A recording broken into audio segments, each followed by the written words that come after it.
Pet ഷോപ്പിൽ കയറി അംഗപരിമിതിയായ യുവതിയെ ആക്രമിക്കുകയും പക്ഷികളെ പറത്തിവിട്ടതായും പരാതി. ചവറ പാലത്തിന് സമീപത്തെ സ്റ്റാർ അക്വാ പാലസിലാണ് സംഭവം. കടയും അടിച്ചു തകർത്തു. കടയുടമ മുബീന ഇത് സംബന്ധിച്ച് ചവറ പോലീസിൽ പരാതി നൽകി. ചവറയിൽ പെറ്റ് ഷോപ്പ് നടത്തുന്ന അംഗപരിമിതിയായ യുവതിയെ ആക്രമിച്ചതായാണ് പരാതി. ഇത് സംബന്ധിച്ച് 3 പേർക്കെതിരെ ഇവർ ചവറ പോലീസിൽ പരാതി നൽകി. ബാദുഷ, ഫൈസൽ, മാഹീൻ എന്നിവരുടെ പേരിലാണ് കടയുടമ ചവറ പുതുക്കാട് കളീക്കൽ വീട്ടിൽ മുബീന പരാതി നൽകിയത്. കഴിഞ്ഞ 12-നായിരുന്നു സംഭവം.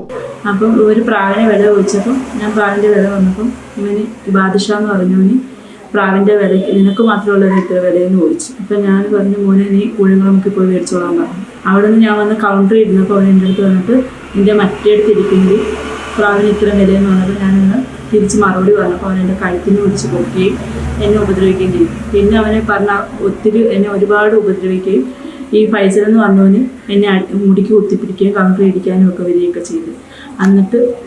എന്നിട്ട് ഇവർ അവസാനം ഒത്തിരി എന്നെ ചീത്ത വിളിക്കുകയും എൻ്റെ കടയുടെ ഡോർ അടിച്ചു പൊട്ടിക്കുകയും 10-20 പ്രാവിനെ തുറന്നു വിടുകയും എല്ലാം ചെയ്തു. നല്ല വില കൂടിയ പ്രാവായിരുന്നു. മൊത്തത്തിനെയും തുറന്നു വിട്ടു.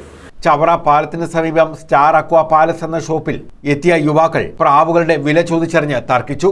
തുടർന്ന് പ്രകോപിതരായ ഇവർ മുബീനയെ അസഭ്യം പറയുകയും ആക്രമിക്കുകയും ചെയ്യുകയായിരുന്നു. പോലീസിൽ പരാതി നൽകിയാൽ റിമാൻഡ് കാലാവധിക്ക് ശേഷവും നിന്നെ വന്ന് കണ്ടുകൊള്ളാം എന്ന രീതിയിൽ ഭീഷണിപ്പെടുത്തുകയും ചെയ്തതായാണ് മുബീനയുടെ പരാതി. കടയ്ക്കുള്ളിൽ അതിക്രമിച്ചു കടന്ന് പ്രാവുകളെ തുറന്നുവിടുകയും ഇത് കണ്ട് തടയാൻ വന്ന മുജീബ് എന്നയാളെ ഇവർ ആക്രമിക്കുകയും ചെയ്തു. 40,000 രൂപയുടെ നഷ്ടമാണ് കടയിലുണ്ടായത്. എൻ്റെ കഴുത്തേക്കാൾ 2 പോയിന്റ് മാലയുണ്ടായിരുന്നു. ആടിക്ക് ശേഷം മാല കാണാനില്ല. അമ്മമാരുടെ കയ്യിലുണ്ടല്ലോ മാല. അങ്ങനെ എന്നെ ഒരുപാട് ഉപദ്രവിച്ചു. എനിക്ക് ഒരുപാട് നാശനഷ്ടങ്ങൾ ഉണ്ടാക്കി. എന്നെ ഇനി പറയാനൊന്നുമില്ല. എന്നിട്ടിപ്പോൾ വീടുകളിൽ തോറും പാർട്ടിക്കാർ കയറി ഇറങ്ങി എന്നെ ശല്യം ചെയ്യുക. എനിക്ക് 2 പെൺമക്കളാണുള്ളത്. 14 വയസ്സുണ്ട് മൂത്താക്ക്. എൻ്റെ മക്കൾക്ക് ഇത് നാളൊരു സമയത്തൊരു ഇതാവാൻ കാര്യമില്ല. അതാണ് ഞാൻ കേസ് കൊടുത്തത്. ഞാൻ 12-ാം തീയതി വൈകിട്ട് കേസ് കൊടുത്ത് 13-ാം തീയതി രാവിലെ കേസ് ഫയൽ ചെയ്ത് ഇതുവരെ ഒന്നും ആയിട്ടില്ല. തന്നെ ശാരീരികമായും മാനസികമായും ആക്രമിക്കുകയും കടയ്ക്ക് നാശനഷ്ടം വരുത്തുകയും ചെയ്തവർക്കെതിരെ നടപടി ആവശ്യപ്പെട്ടാണ് പോലീസിൽ പരാതി നൽകിയത്. News bureau, Chavara.